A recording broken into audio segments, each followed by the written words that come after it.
La imaginación sociológica, por Charles Wright Mills. 31. 6.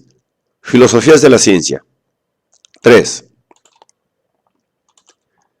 El problema de la verificación empírica consiste en cómo descender a los hechos, pero sin ser abrumado por ellos. Cómo anclar las ideas en hechos, pero sin que las ideas se hundan. El problema consiste primero en qué verificar y segundo en cómo verificarlo. En la gran teoría, la verificación es esperanzadamente deductiva. Ni qué verificar ni cómo verificarlo parecen todavía un problema muy definido. En el empirismo abstracto, el qué verificar no parece a menudo que se tome como cuestión seria. El cómo verificar lo proporcionan casi automáticamente los términos en que el problema es planteado, los cuales se alimentan en procedimientos estadísticos de correlaciones y de otras clases. En realidad, los requisitos dogmáticos para esa verificación parecen con frecuencia lo único que interesa. De ahí que limiten o hasta determinen los conceptos empleados y los problemas estudiados por los consagrados a este estilo microscópico. En la práctica clásica, el qué verificar es considerado habitualmente tan importante o quizás más importante que el cómo verificarlo. Se elaboran ideas en estrecha conexión con una serie de problemas sustantivos. La elección de lo que ha de verificarse se determina de acuerdo con alguna regla como la siguiente. Trate de verificar los rasgos de la idea elaborada que parecen prometer más inferencias de importancia para su elaboración. A esos rasgos los llamamos centrales.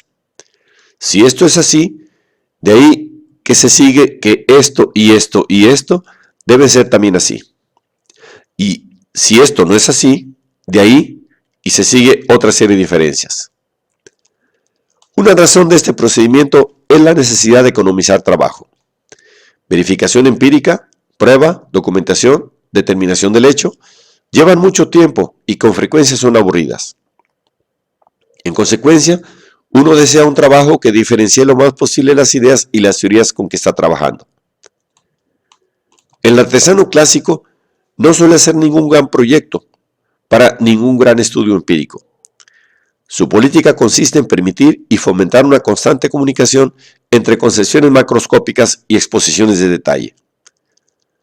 Hace esto al proyectar su trabajo como una serie de estudios empíricos en pequeña escala, que pueden, desde luego, incluir trabajo microscópico y estadístico, cada uno de los cuales parece ser central para una parte u otra de la solución que está elaborando. Esta solución es confirmada, modificada o refutada de acuerdo con los resultados de esos estudios empíricos. El cómo verificar enunciados, proposiciones, hechos putativos, no le parece al practicante clásico tan difícil como con frecuencia lo hacen parecer los trabajadores microscópicos.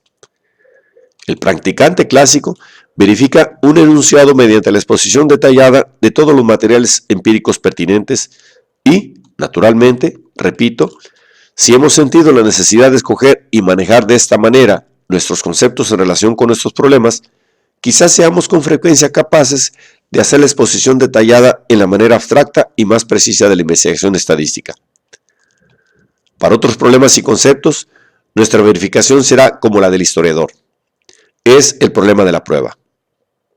Es cierto, desde luego, que nunca estamos seguros, que de hecho lo que hacemos muchas veces es conjeturar. Pero no es cierto que todas las conjeturas tengan las mismas probabilidades de ser correctas. La ciencia social clásica, puede decirse en homenaje a ella, es, entre otras cosas, un intento para aumentar las probabilidades de que puedan ser correctas nuestras conjeturas sobre materias importantes. La verificación consiste en convencer racionalmente a otros, así como a nosotros mismos. Mas, para hacerlo, debemos seguir las reglas consagradas. Sobre todo, la regla de que el trabajo se presente de tal suerte que en todos los momentos esté abierto a la comprobación de los demás. No hay un modo único de hacer esto, pero siempre exige un cuidado y una atención exquisitos para el detalle, la costumbre de ser claro, el examen minucioso y escéptico de los hechos alegados y una infatigable curiosidad acerca de sus posibles significados y su influencia sobre otros hechos y nociones. Exige orden y sistema. En una palabra, exige la práctica firme y consecuente de la ética de la erudición. Si no está presente esto, de nada servirán la técnica ni el método.